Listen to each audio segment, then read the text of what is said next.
सोमनाथाय नमः।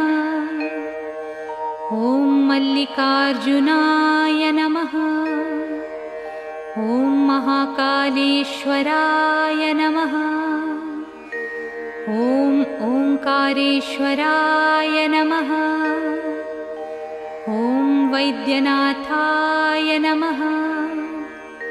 ॐ भीमशंकराय नमः। ॐ रामेश्वराय नमः। ॐ नागेश्वराय नमः।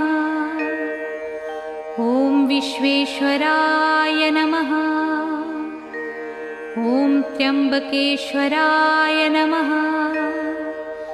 ॐ केदारेश्वराय नमः। ॐ भुस्मेश्वराय नमः।